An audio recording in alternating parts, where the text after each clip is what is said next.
Mesdames, Messieurs, bonjour. Nous allons parler du développement des parcours professionnels des agents publics. Sous l'impulsion des ministres en charge de la fonction publique et dans le cadre des missions de la DGAFP, l'objectif est de dynamiser les parcours professionnels des agents, leur mobilité, parce que ceci constitue un facteur d'attractivité de la fonction publique. L'ambition est ici de renforcer les leviers d'acquisition et de développement des compétences permettant de dérouler un parcours professionnel varié, d'être mobile dans un bassin d'emploi. Il s'agit de permettre aux agents publics de réaliser des mobilités, c'est-à-dire de changer d'emploi ou d'employeur, de développer leurs compétences et également d'accéder à des corps ou des cadres d'emploi de niveau supérieur. En vue d'atteindre ces objectifs, plusieurs dispositifs sont élaborés par la DGAFP, tant à l'attention des employeurs publics qu'à l'attention de nos agents. Je vais vous présenter les dispositifs récents mis en place en 3 temps. Le premier dispositif porte sur la marque employeur des services publics, dont l'objet est à la fois d'informer sur les métiers et les voies d'accès à la fonction publique et de permettre aux candidats aux emplois à la fonction publique d'y postuler. Le second porte sur l'accompagnement des agents dans leurs projets d'évolution professionnelle ou de mobilité. Le troisième porte sur le développement des compétences à travers la formation professionnelle des agents publics. La création d'une marque employeur des services publics visant à mettre en place la visibilité des métiers de la fonction publique et les opportunités de mobilité et d'évolution professionnelle. Sur ce premier point, la marque employeur des services publics, ça prend la forme d'une plateforme dédiée et d'un discours élaboré avec la communauté interministérielle sur les valeurs et les engagements du service public. C'est la marque employeur et choisir le service public.gouv.fr qui fédère les 3 fonctions publiques et qui se matérialise par un site spécifique que je viens de vous citer. Le site Choisir le service public a été lancé par le ministre de la Transformation et de la fonction publique le 4 mai 2023 à l'occasion d'un salon national du même nom qui a accueilli 4000 visiteurs et qui a pu aussi être développé grâce à des comptes sociaux, notamment LinkedIn et Twitter, avec une campagne de communication dédiée. La marque employeur Choisir le service public poursuit 3 objectifs. Donc regrouper l'ensemble des offres d'emploi de la fonction publique sur un même site, les offres de dispositifs pour les plus jeunes qui s'appellent les prépa talents du service public pour se préparer au concours de la fonction publique, les offres d'apprentissage et de stage, les offres de concours, mais également les offres dédiées au recrutement d'agents en situation de handicap. Le deuxième objectif de ce site est de dynamiser les mobilités entre versants de la fonction publique au sein d'un bassin d'emploi. Ainsi, toutes les offres d'emploi sont sur un site unique et pour mémoire, ces recrutements sont soumis à des obligations de transparence, d'objectivité du recrutement, c'est-à-dire que les recrutements ne sont fondés que sur les compétences des candidats et sont exempts de discrimination. Le troisième objectif est de mettre en avant les valeurs et engagements du service public et qui sont communs à l'ensemble des employeurs, l'intérêt général. Donc ce site aujourd'hui est le premier site de l'emploi public avec 300 offres d'emploi publiées par an et le premier site de recrutement. Il permet de mettre en visibilité les employeurs publics puisqu'ils bénéficient de pages employeurs et ça leur permet de se présenter. Et pour les usagers, ça permet également de bénéficier de conseils lors de leur recrutement, de se renseigner sur les concours ou sur les métiers et également de pouvoir avoir des informations sur les recrutements en apprentissage. En lien avec ce site, la DGAFP a élaboré avec l'ensemble des représentants des employeurs un répertoire commun des métiers de la fonction publique dont le référentiel est implémenté sur la plateforme Choisir le service public. Ce répertoire vise ainsi à faciliter les connaissances des métiers de la fonction publique, des compétences qui y sont associées et également faciliter les mobilités, notamment entre versants. Il constitue un outil tant pour les employeurs que pour les agents publics ou ceux qui souhaitent rejoindre le service public. Le répertoire est structuré en 29 domaines fonctionnels subdivisés en familles professionnelles. Il témoigne ainsi de la richesse et de la diversité des métiers du secteur public. Je souhaite aborder un deuxième point qui est au bénéfice des agents publics, celui des dispositifs d'accompagnement des parcours professionnels et de la mobilité qui ont récemment été renforcés. À l'attention des agents publics de la fonction publique de l'État et à la suite de travaux avec les employeurs tout au long de l'année dernière, la DGAFP a formalisé une stratégie pour l'accompagnement de la mobilité et de l'évolution professionnelle 2022-2024. Elle s'accompagne d'un cadre réglementaire issu d'un décret de 2022 relatif à la formation et à l'accompagnement personnalisé des agents publics en vue de favoriser leur évolution professionnelle, qui a créé des nouveaux dispositifs dont le bilan de parcours professionnel et également la période d'immersion professionnelle.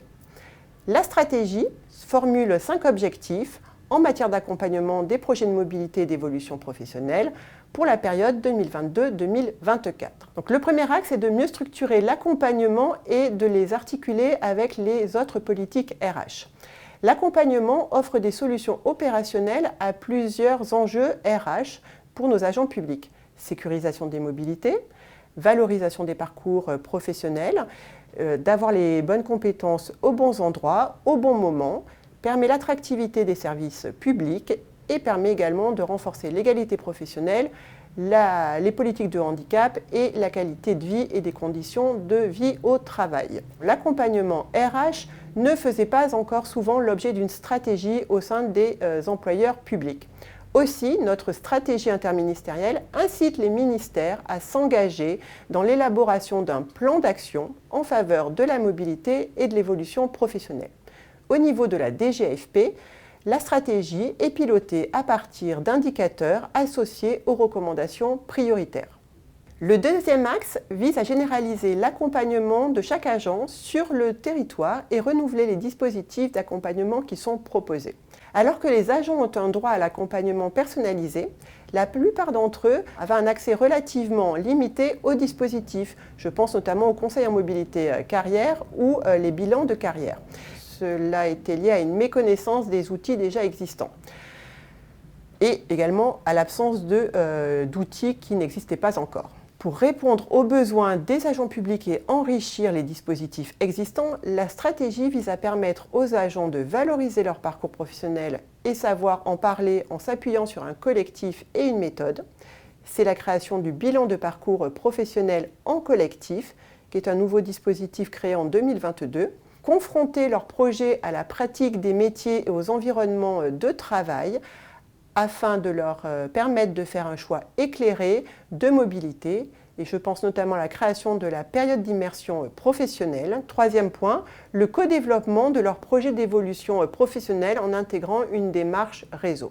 Troisième axe de cette stratégie est de formaliser et communiquer des offres de services en matière d'accompagnement personnalisé. Les dispositifs d'accompagnement RH existants étaient rarement regroupés au sein d'une offre unique et lisible.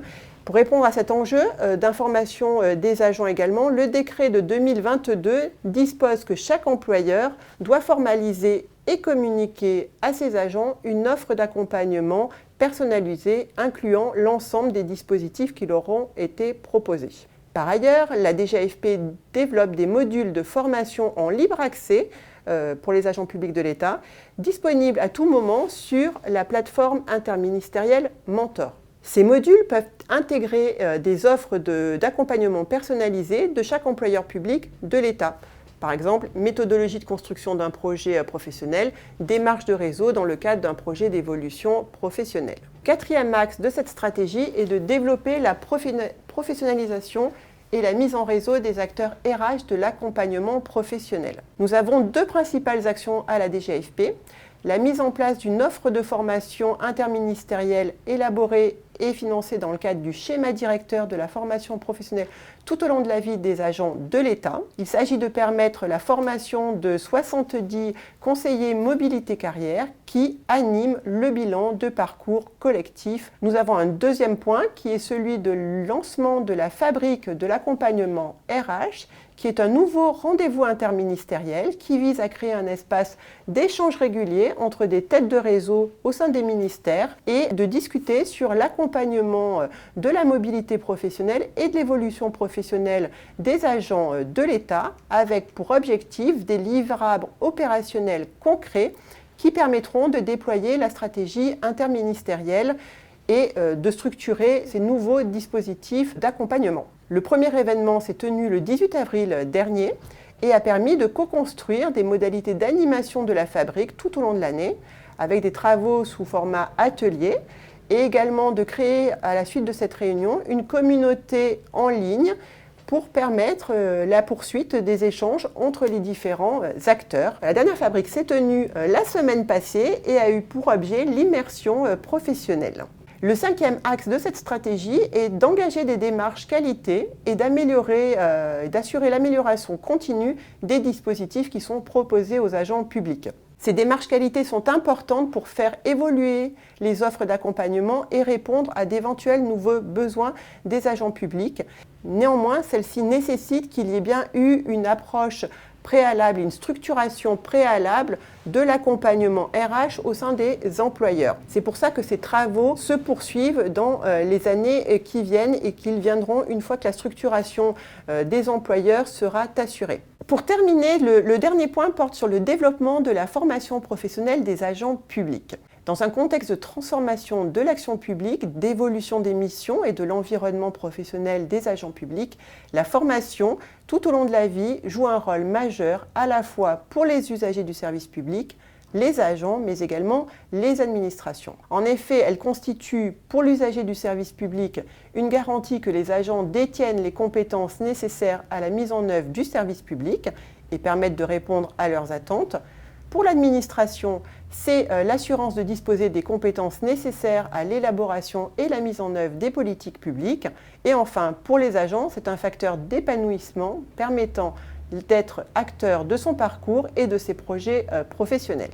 La formation professionnelle des agents publics s'appuie sur une formation statutaire qui repose principalement pour les fonctionnaires sur une formation initiale suivie dans les écoles de service public et d'autre part sur un ensemble de dispositifs à la main des administrations comme de l'agent au titre de ce que l'on appelle la formation continue. La formation professionnelle statutaire est obligatoire puisqu'elle est prévue par les statuts particuliers des corps et cadres d'emploi. Elle fournit aux fonctionnaires les connaissances théoriques et pratiques nécessaires à l'exercice des missions du corps ou du cadre d'emploi et apporte également des connaissances sur l'environnement dans lequel l'agent va ensuite évoluer.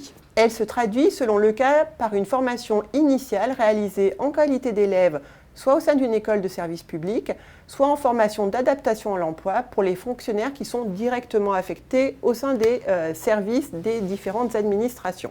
La formation professionnelle continue est destinée à maintenir et parfaire les compétences des agents publics en vue d'assurer leur adaptation immédiate et prévisible au poste de travail. Elle vise également à s'assurer de leur adaptation à l'évolution prévisible des métiers, mais aussi au développement de leurs compétences et de qualifications ou à l'acquisition de nouvelles qualifications. Elle représente près de 80% des actions de formation qui se déroulent actuellement. Chaque année, les acteurs de la formation élaborent des plans de formation qui correspondent à l'offre proposée aux agents publics au regard des besoins préalablement identifiés et des formations à caractère obligatoire, mais également à travers le schéma directeur de la formation professionnelle tout au long de la vie des agents de l'État qui précise quelles sont les orientations stratégiques de formation que doivent suivre les agents publics de l'État. Nous avons 2 schémas qui sont actuellement en cours. Par ailleurs, l'agent peut demander à mobiliser des dispositifs de formation au regard de ses aspirations. La préparation au concours de la fonction publique ou aux examens professionnels, c'est-à-dire qu'elles sont mises en place par chaque administration et permettent donc aux agents publics de progresser dans leur carrière et elles représentent environ 14% des actions de formation actuellement réalisées. Il y a également les dispositifs individuels de formation spécifiques à chaque agent qui prend l'initiative de les mobiliser avec des droits qui peuvent être différenciés selon la situation de l'agent et notamment s'il fait partie des publics dits prioritaires que sont les agents les moins qualifiés, donc les moins diplômés, les agents en situation de handicap ou les agents en usure professionnelle. Les demandes font l'objet d'une étude par les administrations d'emploi au cas par cas, puisqu'ils peuvent en découler une évolution de la rémunération de l'agent et un changement de statut d'emploi. Et je pense notamment à ce qu'on indiquait tout à l'heure, la préparation au concours. Depuis 2017, très rapidement, en articulation avec ce qui est fait avec les salariés du secteur privé en France, tout agent public peut bénéficier du compte personnel de formation qui vise à financer des projets d'évolution professionnelle. Cet ensemble de droits et de dispositifs qui répondent aux enjeux de professionnalisation et de développement et de valorisation des compétences des agents publics s'est renforcé lors d'une loi de 2019, c'est la loi de transformation de la fonction publique, et plus précisément avec une ordonnance de mai 2021 qui était prévue par la loi de transformation de la fonction publique, qui a renforcé la formation de certains agents publics. Ce qui a été décliné par un décret de juillet 2022 qui vise à favoriser l'évolution professionnelle des agents publics les plus prioritaires, et également par un autre texte réglementaire, un arrêté du 1er août dernier de 2023 sur la formation et l'accompagnement personnalisé des agents publics. Et grâce à cela, la formation de nos agents s'est renforcée à travers plusieurs points. Le premier point est celui de l'augmentation des droits à congé des publics dits prioritaires. Donc, ça leur permet un accès favorisé au CPF, mais également ils ont des droits renforcés en matière de congés de formation pour les agents que je vous ai indiqués tout à l'heure, c'est-à-dire les agents les moins diplômés, les agents en situation de handicap et également les agents qui sont en usure professionnelle. Par ailleurs, ceux-ci bénéficient d'un accès prioritaire aux actions de formation continue. Le second point est celui de l'introduction du plan individuel de développement des compétences. Ce plan vise à développer les compétences dans des champs formels, c'est-à-dire des actions de formation, mais également dans des champs informels du type tutorat ou communauté d'apprentissage pour partager. Il est élaboré, ce plan, conjointement par l'agent et son administration d'emploi à l'issue d'échanges qui sont personnalisés, et il fait l'objet d'engagements de part et d'autre, donc de l'administration mais également de l'agent. À sa demande, l'agent peut ainsi bénéficier d'un accompagnement pour l'élaboration de ce plan. Le troisième point est celui de l'encadrement de la conception, de la présentation et de la réalisation des actions de formation qui permettent ainsi de définir les attendus en matière d'ingénierie de formation, d'ingénierie pédagogique et de qualité des actions de formation qui seront proposées aux agents publics. Les dispositions qui sont prises pour assurer la formation et la rendre plus lisible et accessible portent une vision différenciante des droits selon la situation des agents, on vient de le voir, et visent aussi à assurer la qualité des formations, assurer le développement effectif des compétences de nos agents publics et ainsi garantir la qualité du service public qui s'inscrit automatiquement dans les évolutions sociétales telles que la transition écologique, puisque nous formons beaucoup dans ce domaine-là. Pour conclure, je voudrais revenir sur la qualité de la coopération entre nos deux pays en matière de transformation et de fonction publique qui se matérialise par la déclaration d'intention signée par nos ministres le 7 novembre 2022 qui mettait en valeur les sujets suivants. Les parcours de carrière, la gestion professionnelle des emplois et des compétences et des talents, le recrutement et les concours, la mobilité et la diversité dans la fonction publique, la structuration et la professionnalisation de nos ressources humaines. Nous travaillons ensemble au niveau technique pour rendre opérationnelle cette coopération via des visioconférences et des missions. Nous sommes d'ores et déjà ravis des perspectives de coopération qui permettront de renforcer nos liens au travers de la mise en œuvre opérationnelle de la déclaration d'intention. Je vous remercie.